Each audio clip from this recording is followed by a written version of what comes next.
नौकर जोर जोर से मेरी कमर की मालिश करता। उसके मजबूत हाथ मेरी पीठ पर दबाव डालते।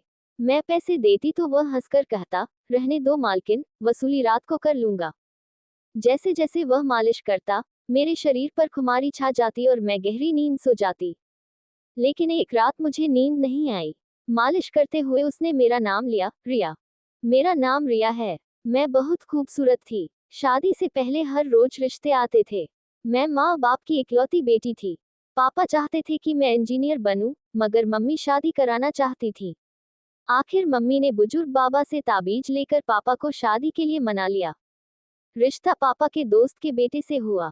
शादी के बाद मैं ससुराल आ गई। ससुराल वाले बहुत अमीर थे।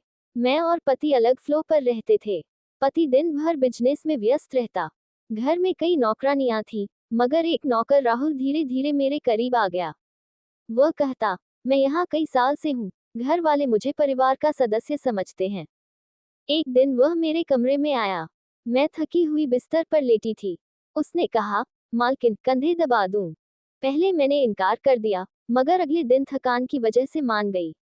वह बिस्तर पर बैठकर बहुत नरमी से मालिश करने लगा। मुझे नींद आ गई। जब आंख खुली तो वह अभी भी दबा रहा था। मैंने पैसे दिए। वह शर्मा गया मगर ले लिया। फिर मैंने उसे शाम को बुलाना शुरू कर दिया। कहा, तुम्हारी मालिश से मुझे बहुत सुकून मिलता है। जब तक पति नहीं आते, यहीं रहो। वह खुशी से कहता, जैसा आप कहें मालकिन। एक दिन उसने बताया कि मेरी सास भी उससे मालिश करवाती थी। नौकरानियां झूठी थी, इसलिए मुझे उस पर भरोसा था। हर रात वह मालिश करता और मैं सो जाती। एक दिन पति ने शिकायत की, तुम हर रात गहरी नींद में होती हो, मैं आता हूं तो तुम सो चुकी होती हो। उस दिन मैंने फैसला किया कि रात को मालिश नहीं करवाऊंगी। मैं पति का इंतजार करूंगी। शाम को मैं नहाकर लाल साड़ी पहनकर दुल्हन बन गई। राहुल आया तो मैंने इनकार कर दिया। थोड़ी देर बाद वह चाय लेकर आया। मैंने पी ली, मगर फौरन नींद आ गई। सुबह उठी तो राहुल नाश्ता लेकर आया। पति का बिस्तर खाली था।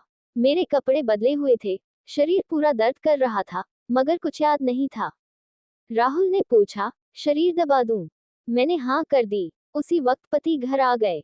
मैं उन पर भड़क उठी। रात भर इंतजार किया, तुम नहीं आए। पति बोले, मैं आया था, तुम गहरी नींद में थी। फिर पति ने कहा, अभी 3-4 घंटे फ्री हैं, कहीं बाहर चलें। मैं तैयार होने लगी। राहुल आया और बोला, मालकिन, बाहर मत जाए, शरीर थक जाएगा। मुझे गुस्सा आ गया। मैंने उसे खूब डांटा, तुम नौकर हो, पति बनने की कोशिश मत करो। बाहर घूमकर वापस आए तो शरीर बुरी तरह दुख रहा था। मैंने राहुल को बुलाया। वह आया तो मैंने माफी मांग ली। वह बोला, मालकिन, मैं आपका नौकर हूँ, आप जो चाहे कह सकती हैं। उस रात भी वह देर तक मालिश करता रहा। खुमारी छाए और मैं सो गई। सुबह उठी तो पति बाथरूम में तैयार हो रहे थे। मैंने सोचा, ये सिलसिला अब कब तक चलेगा? राहुल की मालिश के बिना मेरा शरीर अब मानता ही नहीं।